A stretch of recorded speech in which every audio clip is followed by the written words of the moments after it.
Well, good afternoon, everyone. We have quite a few of us on so far, so I'm just going to wait um, just 30 seconds to a minute. Just there's always a last rush. We kind of tend to have an increase in numbers in the first minute.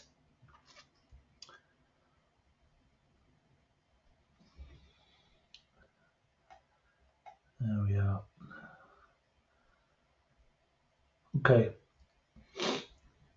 welcome everyone to today's webinar. Uh, I'm Andy. I'll be hosting for you today, and other Andy, who also likes to be called Andy, is with us to do most of the talking. Today we're going to talk about starting strong, so building your career, launching your career, or continuing to develop your career in data protection and privacy. So there's lots of decent content in here, some essentials, some basics for you, and I'm hoping you will find it useful. As we go through, please do feel free to ask questions. Stella, you've just put your hand up. Do ask a question in the chat if you want to ask anything for now. At the end, we might have time to bring a few of you on live and chat. But for now, just use the message function on the top right of your screen and have Xavier as well also raising your hand. So do you have any technical issues? Are you seeing us okay? Again, try to let us know in the chat. Says I'm on mute, Stella. I'm not on mute, I don't think. Andy, can you just nod if you can hear me? Yeah. So Stella, you can't hear me, but the team will be in touch and message you directly while we continue. Yeah. Can everyone else hear me? Uh,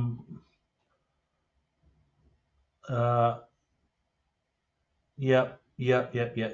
All good. Great. Lots of thumbs up. Thank you, everyone. That was really conclusive. Okay, let's get going. And then for those who can't quite hear it, maybe there's an issue somewhere else, and we still get loads of thumbs up. So thank you. All right, Andy, let's flick into the get going basically.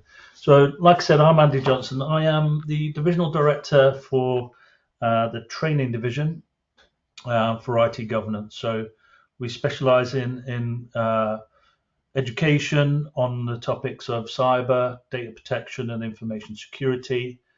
We're a passionate bunch. You know, we've got specialists delivering the training and building the training. One of the unique things about IT governance is we are specialists. We're not generalists. We don't train everything to everyone. We deliver GRC training to specialists usually, or those building their careers. I've got an extensive background in sales operations and educational kind of aspects. And we just love to see people get through their qualifications and come back year after year growing. So hopefully that will include you, and hopefully you are developing your career or looking to start your career in data protection. So we'll find out a little bit more about that in a bit. But that's me, Andy. If we flick on the next one. So what we're going to talk to you about today is essentially about building your career, whether you at the beginning, middle, or end. Well, hopefully not too far towards the end. But we're going to cover the key privacy and data protection laws. We're going to look at how you can help your organization comply and use that to launch your career, and the essential kind of knowledge basics, the skills and credentials that you might want to consider. Again, some of the key certifications for those at the beginning of your journey, but also further on. And if you're transitioning from compliance law or any other department, really, what that might mean for you. But in short, there are some essential skills that you could bring into, data protection area which are non kind of specific to knowing regulation and applying the regulation. And then entry level roles and responsibilities. So what we'll then do is hopefully close with some question and answers, but do ask questions as we go through. We will pause every now and then if we um, can, and it's the right time. So I've got no live questions at the moment, so that's fine. So we'll kick on. So let me introduce you to Andy. Andy, you obviously talk about your background, but Andy is our privacy, predominantly privacy expert and instructor, but Andy's also got a broader kind of experience with GRC as well. So Andy, over to you. Thank you very much, Andrew. So thank you very much for joining this webinar. My name is Andrew Snow.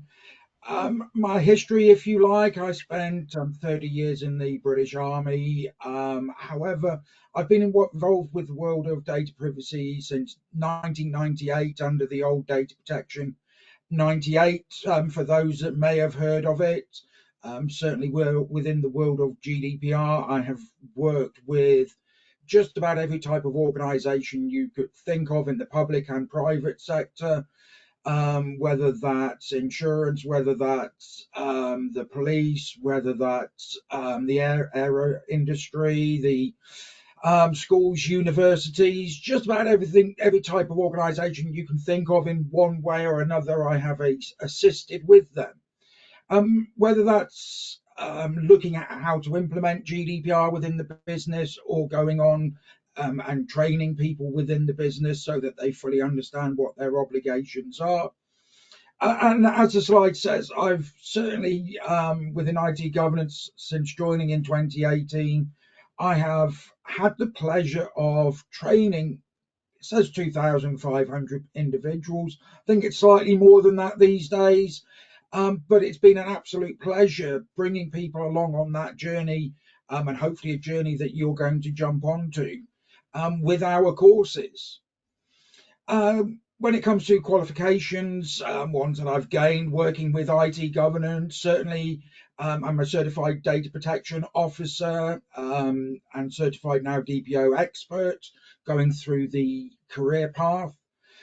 I'm a cybersecurity risk management practitioner, looking at the how data protection works in the world of cybersecurity, information security, looking at payment card industry data security standards. So anybody or any organization that's processing payment card data, credit card, debit card, etc., the security around that.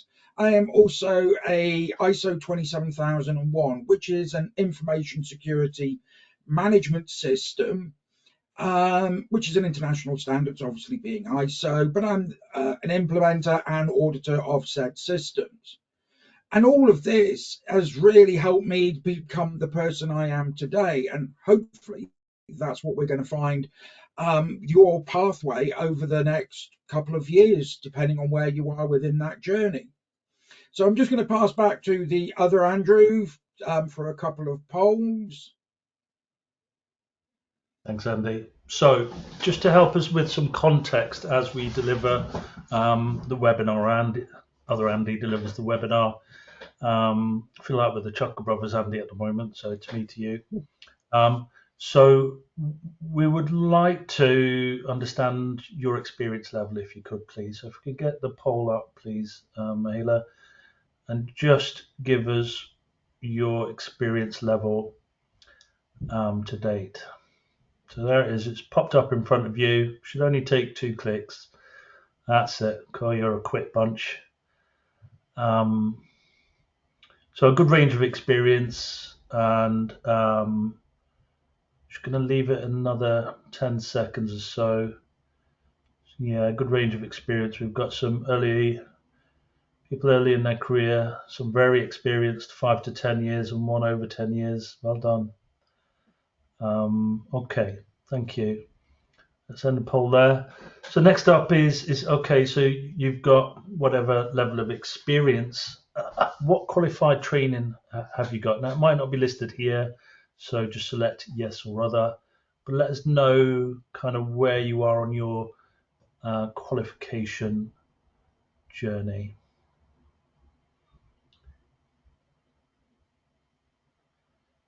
All right. Interestingly, quite a few with no formal training yet, but also a good number of you at certified DPO level. So that's a good range for you, Andy, to address. It is particularly interesting for those who are certified at DPO level. What might be the best next step? So that's a good question. We can hold on to Andy for a touch later. All right, let's end that poll there. Just a couple more very quickly. Are you currently a DPO lead or hoping to become one?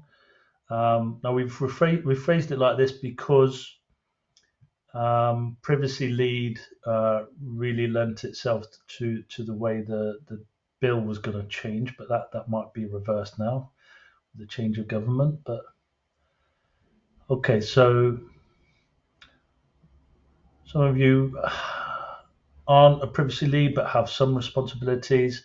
Good number of you are hoping to become one. Good, and you should. It's good. It's a great career path. A good number of you, so a quarter of us, are data privacy leads. Between me and Andy, half of us are, and I am a DPO now, so 15%. Good, well done. So some really good experience on the call. So we will try to kind of make sure we serve you well on this webinar. And finally, which qualification do you think might be your logical next step? So let's just move through that fairly quickly. For those of you who've done DPO level, expert is a qualification which is not fully built as yet, but it is more of a kind of heading towards degree standard DPO qualification. So that might interest you. Frameworks and standards are a big thing. Just got a few more to vote if we could, just so we have a good enough. Yeah, so some of you just looking to do your foundations, through to some of you going to DPO, some moving on to expert, and frameworks and standards is a key part of doing your role well, really. Okay, let's end there. Thank you. Okay, let's move into listening to Andy talk about some of the key aspects, and then I'll jump in a bit later around some key pathways and qualifications which might help you. Again, just as a reminder, pop a question in there as they come to mind. Don't wait, and hopefully we can serve you well on the webinar. Over to you, Andy.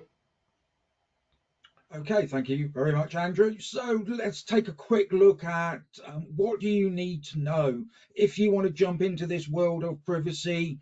Of course, having an understanding of the key privacy legislation, data protection laws are going to be a fundamental part of this. So with that in mind, of course, we start off with the GDPR. If we sort of follow the Brexit channel through, back in 2016, the EU GDPR was published, through to the 25th of May 2018, where it became effective across the whole of the EU. Along with that, we had the Data Protection Act that came into force. And then on the 1st of January 2021, we had Brexit. And as such, we've now got a copy of, or a slimmed down version, if you like, of the EU GDPR. Depending on where you are operating, depending on where you are, is very much which one, if not both, you would need to have an understanding of. What do I mean by that? If you're a UK-based company processing UK resident data, it's the UK GDPR. But if you were to process EU resident data here in the UK, then you would have to comply with both the UK and the EU GDPR.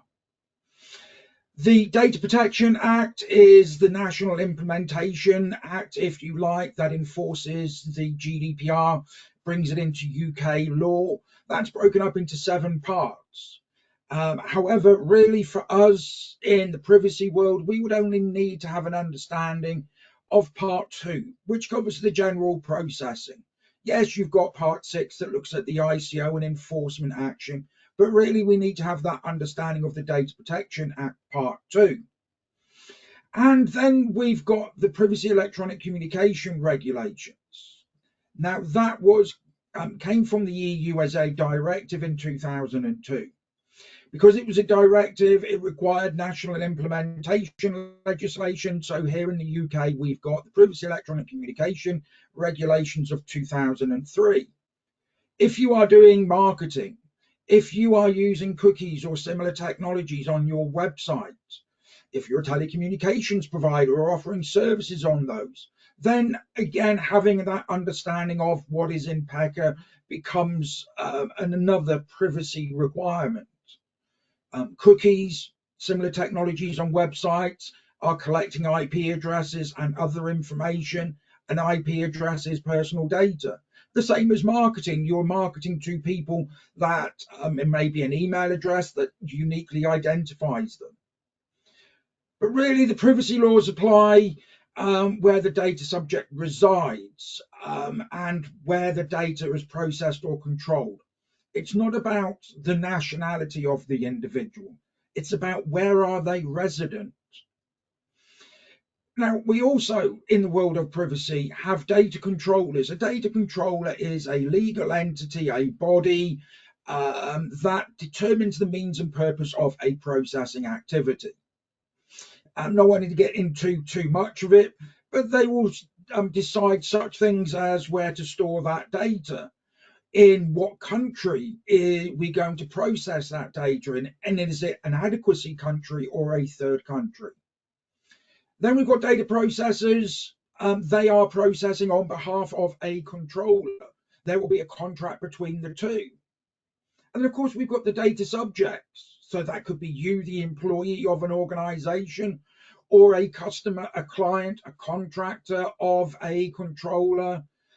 And as such, you have certain rights that you would need to be able to, one, use, but everybody in the organization should be able to recognize what they are and then be able to deal with it.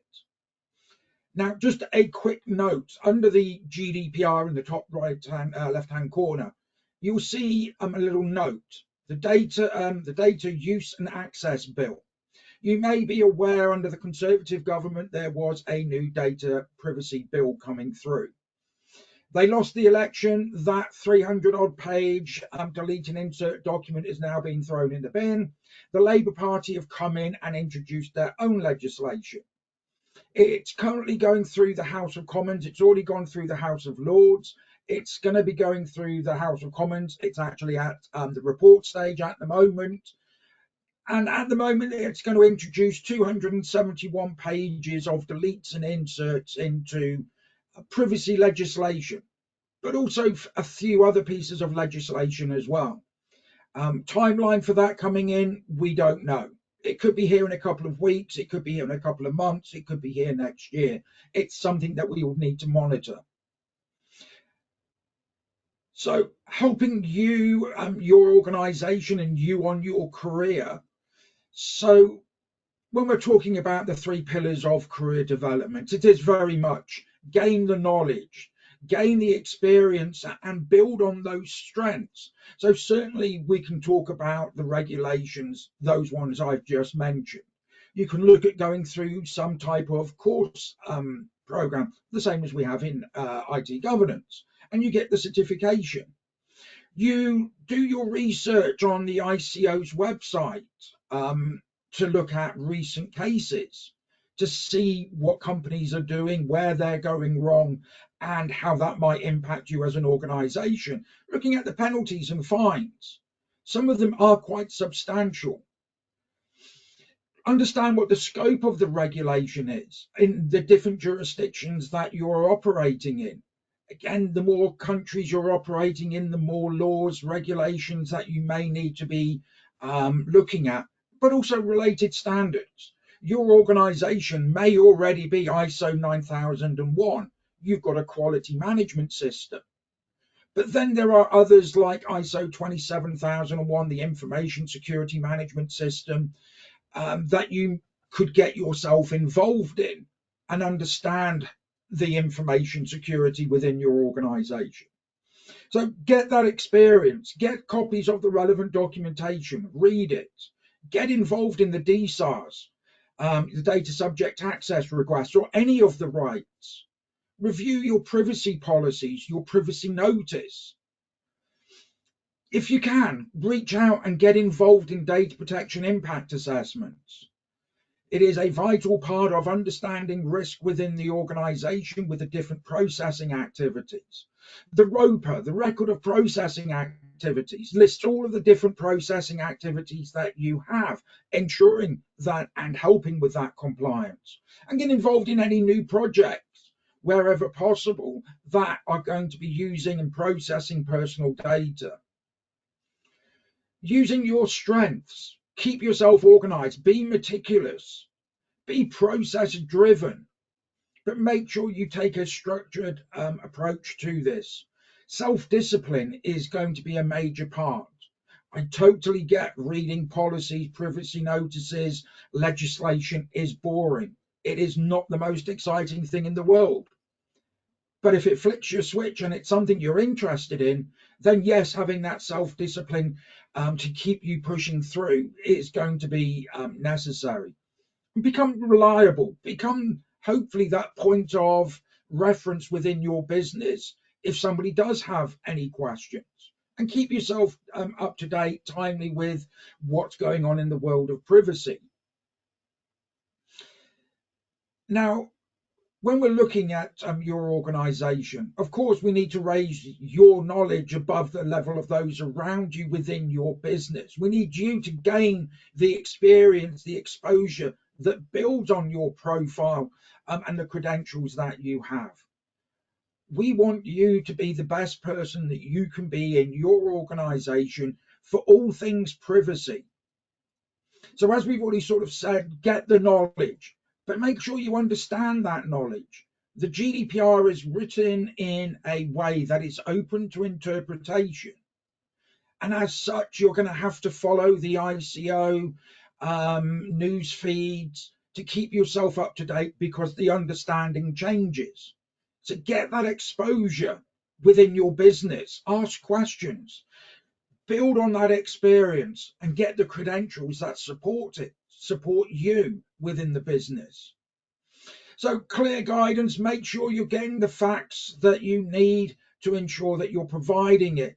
Get reference examples. One thing that you will find in the business is it's quite difficult to influence people.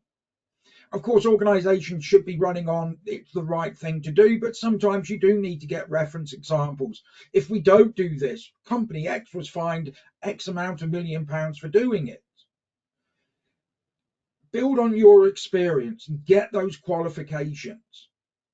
Make sure you become that go-to person for the subject in your organization. So maybe that's starting off small, looking at being the go-to person in the department, then building up on that, gaining the qualifications. Must have knowledge and skills. Now, there are many organizations out there that offer courses, qualifications, etc. I don't think anybody can sort of match where we are with the course content and the information that we provide as part of our course structure. So understand the legislation, know where to find the information and the updates. We will certainly give you all of the relevant information, the links to find the GDPR, the UK, the EU, the Data Protection Act, the Privacy Electronic Communication Regulations. There are a plethora of web pages where people have copied and pasted it. The problem with that is as the legislation changes, people forget to update it. So make sure that you understand what it is you're supposed to be doing. Make sure that you look at the right place to understand. I had somebody on the course a couple of months ago. I set them a task and they went away, and instead of reading the articles of GDPR, they sat there and read the sections of the Data Protection Act, which of course don't correspond to each other. And if you're looking at the wrong piece of legislation, you're going to get the wrong number. When you come and do our course, will make sure that you go away with the relevant knowledge for doing and completing your data protection impact assessments or data subject access rights, as well as putting your ROPA together, your record of processing. I will talk to you about the best ways of doing this. I've been involved in thousands of DPIAs. I've put in place hundreds of record of processing activities. There's right ways, there's ways, and there's certainly the wrong way. But we will take you through that. We will handhold you going through that process. So take a certified course with IT governance, build on that strong foundation of knowledge. Whether you are doing the foundation, as some of you are in the early stages, but even if you are a DPO, have you thought about doing our DPO course? Getting that knowledge, getting the certificate to support your level of knowledge. Now, when it comes to building your processes, there are many things, as you will see, within the world of data protection. Now, such things as data flow mapping. There is no requirement in the GDPR that says you must do data flow mapping. However, anybody working in the industry will tell you the dividends that doing that brings. You understand who is processing the data, why they're processing it. Certainly the data protection impact assessments, some people really hate these. Unfortunately, I really like them. That's why I've done thousands and I keep myself up to date. The ICO's recently changed its guidance on DPIAs again. But of course, you've got to keep yourself up to date. Train with us, you'll get the latest knowledge. The same with subject access requests. Sometimes they sound simple. Sometimes they can be simple. I certainly had one lady on one of the courses a while ago who was dealing with 260 DSARs every week. Now that just blew my mind, but after a quick conversation, we saw that they had a process in place that made it work. Understand international transfers. Where are your data subjects? Where are you and where is the cloud storage system, the software solution, the app storing, processing that data? Because depending on what country it's in, there are certain requirements, whether it be the International Data Transfer Agreement, the 41-page risk assessment. But of course, that's now up in the air with President Trump signing an executive order that puts that at threat now. You're making sure that your privacy policies, your privacy notices are the right, what they need to be for your organization. Be the point of contact for the regulatory authorities. So if you are the one that's speaking to the ICO, getting advice and guidance. But you should also be planning your breach response to make sure that everybody in the organization fully understands what that looks like, what it feels like, the timelines involved, but also thinking about your processes. If they had a data breach, what about their business continuity plan? How would that affect you? So transitioning into the data protection and privacy roles, it doesn't matter what your background is. Most backgrounds have a pathway to this. So if you're in the legal world, well, of course, the data protection legislation is law, so it's not an issue. But of course, the legal knowledge is not, you don't have to come from a legal background. I have no legal training whatsoever. As long as you can pick up the legislation and interpret it and advise the organization. But it will certainly help coming from that background. If you're in the compliance world at the moment, you're doing audits, you're making sure the organization is compliant with the requirements as laid out in the industry bodies, the sectors, etc. Exactly what you're doing here with the GDPR. IT, you're interpreting regulations, legal requirements, looking at standards, reviewing who is doing what on what system. Again, that has a lead into the world of privacy. In the world of HR, you're dealing with personal data all of the time. So again, it's another natural avenue into this world of privacy. You're processing all of that information. And you could be a graduate attention to detail, problem solving. You've spent 3, 4, 5 years university getting the knowledge. Now we just need you to get the experience, the qualifications that are going to provide you that entryway into becoming the privacy lead, the DPO for your organization. Now, when it comes to the jobs out there at the moment, this was just a quick look at some of the privacy type jobs that are available at this moment in time, and giving you an indication of some of the pay bands that you could be looking at. Again, this comes with your knowledge, with your experience, your credentials. The more you get, the higher the salary. But certainly if you're a data protection lead, requirements, you've got to have some type of accreditation in data protection. Housing Association offering you 40k. A GDPR data protection officer. So again, yes, you need to have an understanding of the GDPR, the Data Protection Act, the Privacy Electronic Communication regulations. But here they're also after, do you have any knowledge of the Freedom of Information Act? Do you have any knowledge of the environmental regulations? So they're asking for a GDPR practitioner type qualification. You'll get that from us. Data protection officer accreditation for in data protection risk management, knowledge of GDPR, Birmingham 30 to 40k, data privacy and information security manager. As a consultant, as a contract, £100 through to £200. I've seen organisations offer up to £500 a day for somebody with the right experience. Data protection project managers or data protection manager, city law firm 60 to 65k, certainly seen way higher than that as well. Senior consultant 73, 75k. Maybe I need to ask my boss for a rise.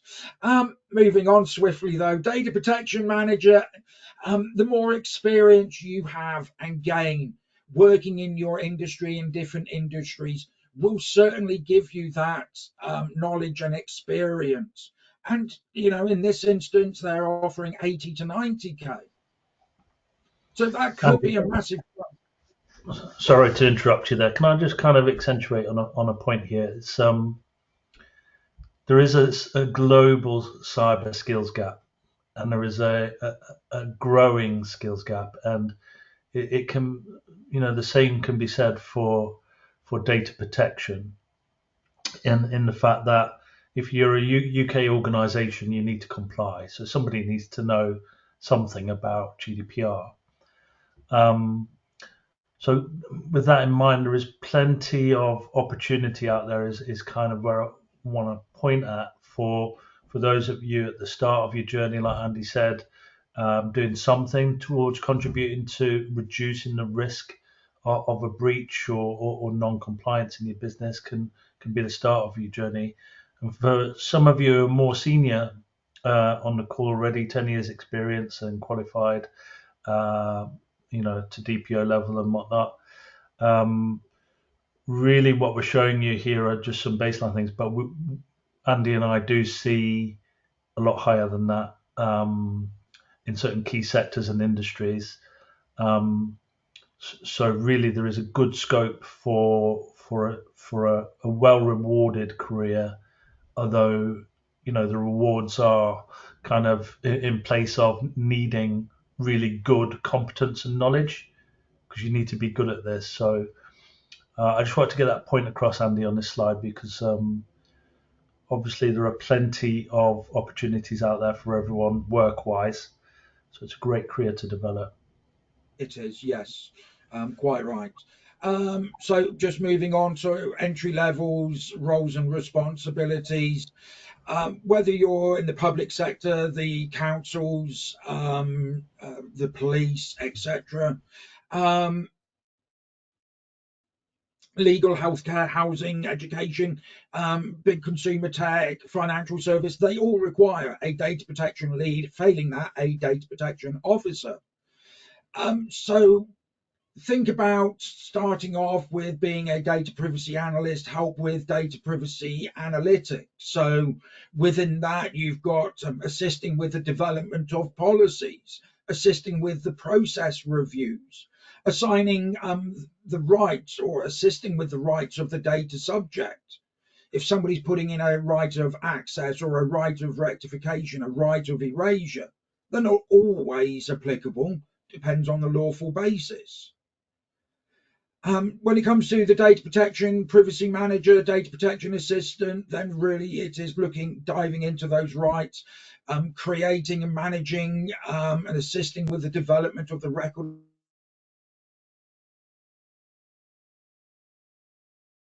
processing activities, and the logs that your systems produce. You've the act, it may be extended by a further 2 months. In certain cases, yes, you may charge in certain cases, but it's understanding what you can and can't do and providing that a correct advice and guidance to the organization, the business. And when it comes to the compliance assistant, compliance managers, well, you're already compiling metrics, KPIs. Again, this is another part of being the DPO, reporting to the senior management, maybe the board. How many people have completed the privacy training? How many data subject access requests? How many data breaches? There are plenty of things that we should be reporting to the board so that they can manage the risk of people not doing what they're supposed to. And then keeping a matrix of contacts. One of the biggest problems we have in the world of privacy is it's such a diverse area with different countries in the EU as well as the UK opening it up and interpreting it in a slightly different way. Having people that work in this industry on a telephone number, an email address, get those groups going. Certainly in IT governance, we've recently launched what training do you need? What is it that's missing from your portfolio? How can we help? So certification for beginners then.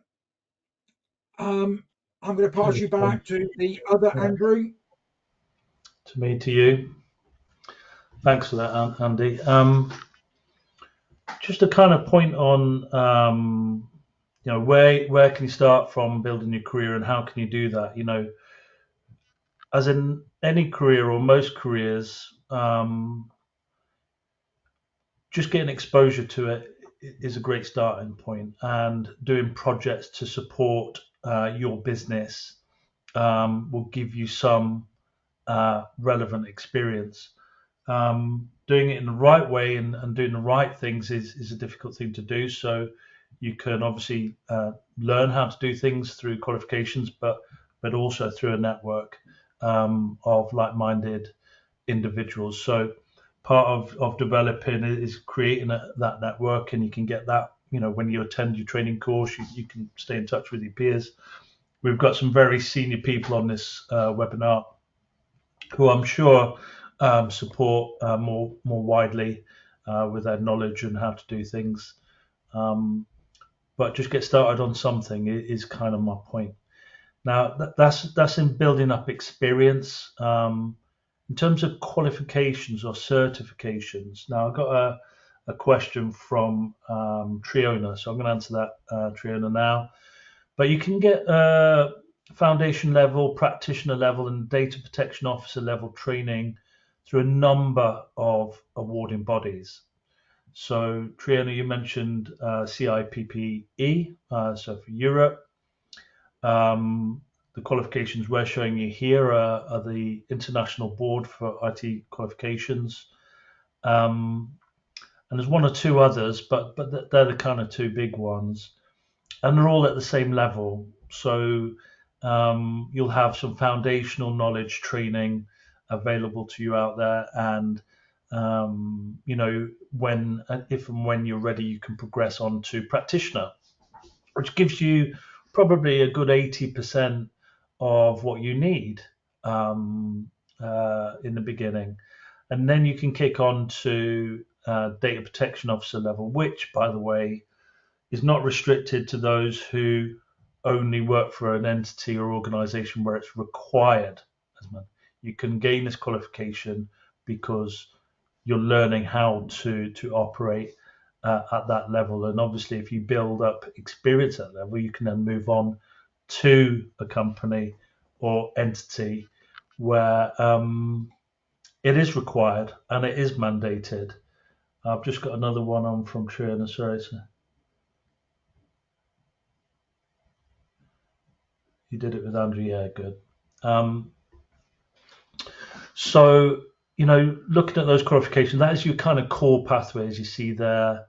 Now, for those more experienced, those that are already certified at DPO level, looking at broadening your kind of experience and using frameworks to help you control the risks is important. So a logical next step, if you are haven't already taken it and are that kind of level, is looking at 27001, which is the Information Security Management System. So that gives you a good number of controls. I can't remember off the top of my head what the number is. I think it's down to 94 now on the last change, but good number of controls in general for information security, and obviously that then reduces the risk on the data aspects of those in particular. And there is a standard out there called 27701, so in the bottom right hand corner there, which is an extension of that framework, again, which is specific to privacy. There's also extensions for cloud, etc., but this one's for privacy. So it is useful to at least have foundational knowledge of these frameworks to see if it would help your business. Some businesses have to work to these frameworks in order to secure contracting work. It's a very easy way for supply chain managers to check your meeting some minimum standards. Andy, can I go on to the next one, please?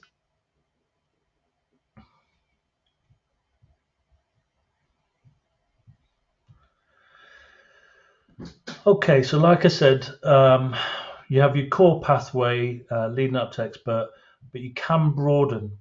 So we've talked about 27001 and PIM, so the 27701. It's too many numbers, but of importance to data protection are business continuity, risk management. GDPR is a lot of risk management within itself, and cybersecurity. So, breaches, phishing, the impacts of phishing can lead to data breaches or access to your data or loss of data. So all of these things are really important. They are intertwined ultimately. So really the ultimate experience is to have your core pathway addressed and then foundational level across all of these areas if you can get to it. And then specializing a bit more maybe on aspects like cybersecurity maybe or business continuity. But to manage these kind of manage things well, data protection kind of as a lead, foundational knowledge is probably where you want a baseline here. Okay, Andy, on to the next one for me. So, like Andy said earlier, build on your knowledge. Do a qualification or two each year, certainly in your earlier years, and then maybe a qualification or two every 2 to 3 years once you're more experienced and qualified. But you do need to maintain kind of your knowledge. The knowledge doesn't stop on passing, like Andy said. Staying in touch with the ICO updates, any irrelevant changes to regulations, global updates. So I've got a question for you on that, Andy, about coping with the amount of privacy regulations and laws globally if you're working in a bigger business and a global business. So I'll give you that in a bit. And experience-wise, practice makes perfect, doesn't it? So Andy talked about some of these things. They can feel difficult before you have done one. once you've done one, you'll kind of it'll twig a little bit, and you can kick on and do the thousands that Andy has done, for example, on DPI assessments, and try to kind of get experience somehow shadowing, or you know, if you're lucky enough to have someone more senior in data protection and you're kind of at the start of your career, obviously utilize them as best you can. Andy, let's kick on to kind of heading towards closing. I think we've covered quite a lot. So if we flick onto questions and come back to that, if that's all right. Question-wise, we've got quite a few, Andy, so that's good. Well done, everyone. And we are just kind of on time, so we need to kind of kick on. So, Triona, I kind of think I've answered yours. You've also come back, but if your company only values CIPP, fair enough, but there are a number of qualifications and they are equivalent. So really it's a matter of who you want to train with. Andy Snow, for example, delivers a lot of our training, and he's a practitioner, an expert. So we do feel that gives a better experience. I have another question. Are these certificates recognized by the ICO industry? Yes, they are. In short, there are a varied amount of qualifications and industry, but a qualification is a qualification. You know, it's just like university; they have different awarding bodies and whatnot for various qualifications and courses. So they are recognised. But doing some training with a recognised awarding body is important. The awarding bodies, by the way, are certified themselves. So 17024 certification is what awarding bodies, good awarding bodies should have.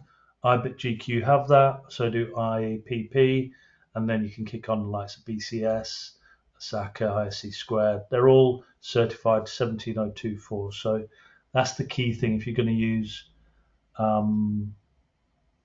other providers. Are there any training courses or certifications you'd recommend for PECA? Andy, can you help me out with that? So whilst we talk about PECA on our GDPR practitioner and 4-day DPO course, it's only a little bit. And we do have another course, Privacy Essential for Marketeers, which is a day course for those people looking at marketing campaigns, making sure that you are in compliance with the relevant requirements in PECA, but also other entities as well. So that's all we really cover on PECA.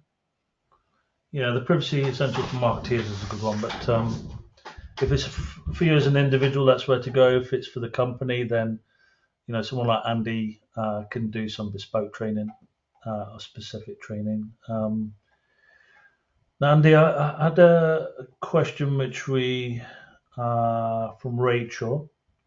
If we're not legally required to have a DPO, how long do we have to deal with potential conflict of interest if a senior IT professional also deals with GDPR? Or does it not apply in this case if they are not registered as a DPO and unofficially doing the role? Great question.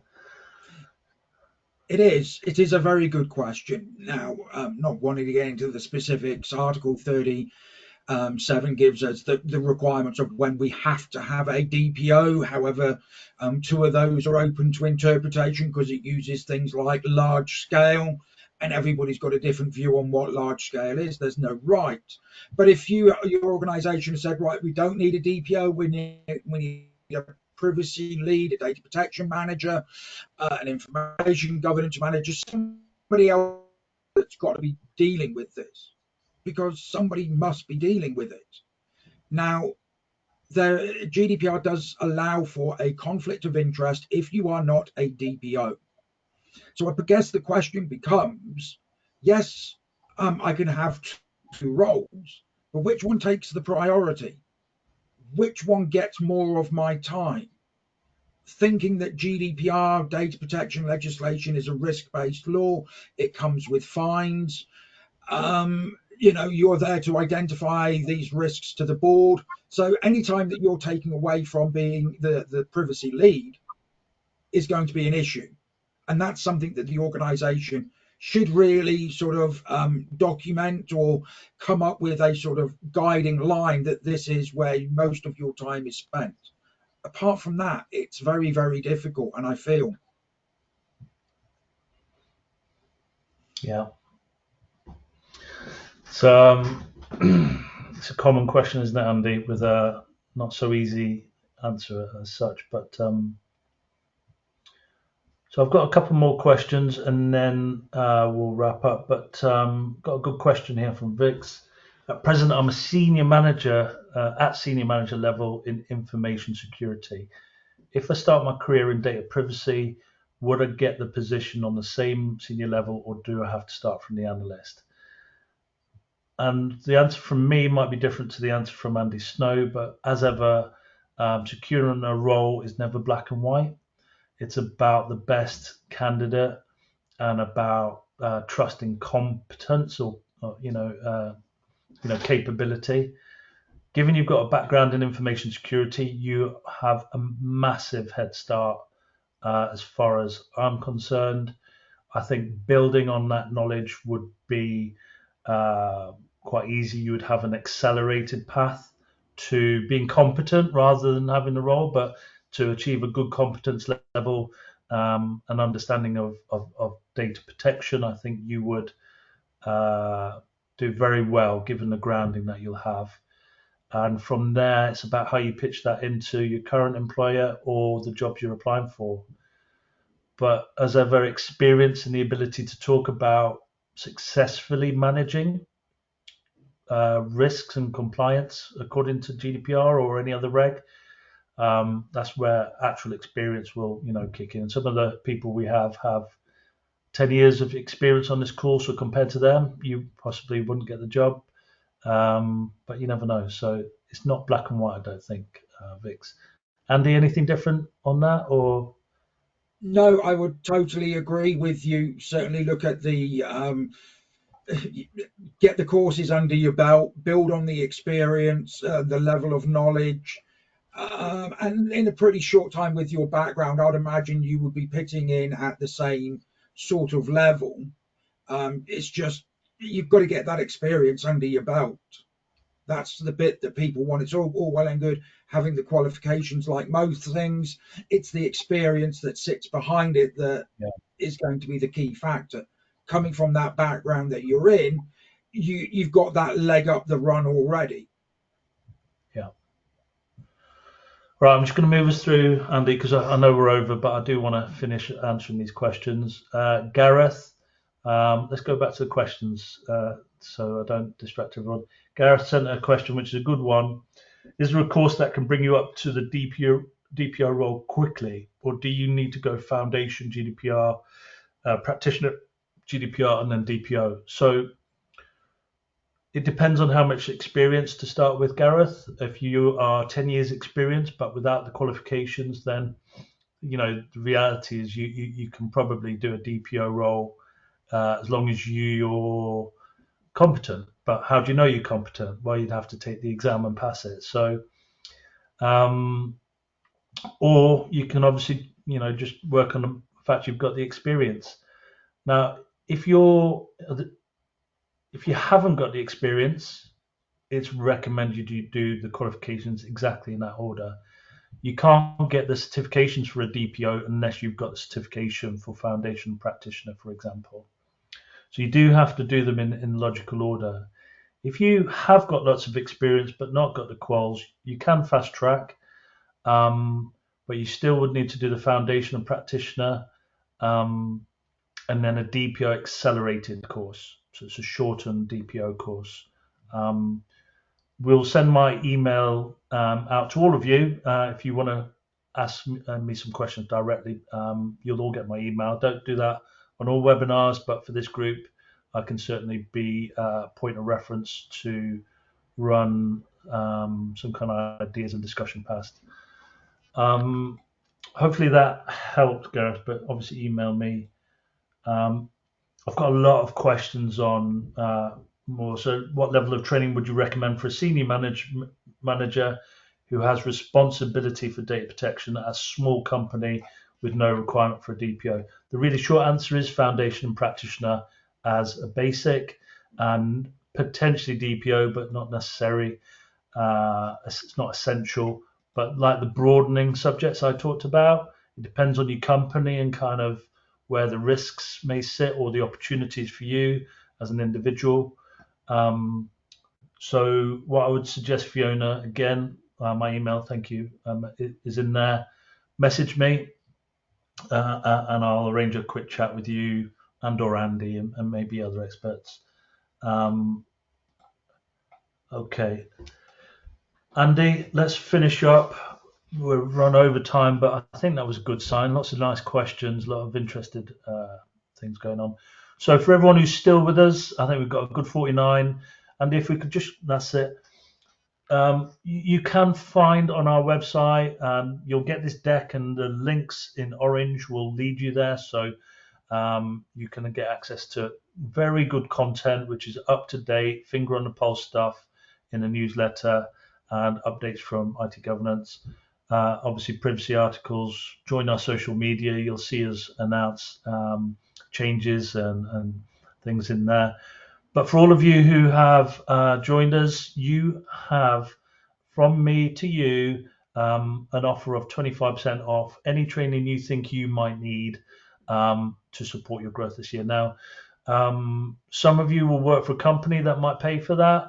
We're coming towards the end of the financial year. They may have some budget left. So do inquire. I can give you quick quotes for training which is relevant for you and your situation, and you can run that past your line manager and see if they would release that budget. What I would say is businesses have tended to hold on to their budgets this year. We've seen lower spend leading up to this point based on last year's kind of macroeconomic environment. So do check in with your employer. They're willing to invest in you. You will get and they will get 25% off any of the training you book pre-March as a result of that. So hopefully that will give you an opportunity to take a step forward in your career. So you can email the email listed there, or note my email address and come direct to me, especially if you have more questions about that you want answering before you kind of look at anything. I'm happy to make myself available for you. Other than that, I'm going to wrap up. You have some other useful content at the back of this deck, which will be sent to you around jargon and useful here to help contact details. But to wrap things up, and sorry for running over to everyone, hope you had a good webinar. Lots of lovely questions. Thank you ever so much. Best of luck in your career. I hope to hear from some of you soon. And on that note, thank you, Andrew. Have a lovely rest of your day. Okay, thanks, everyone.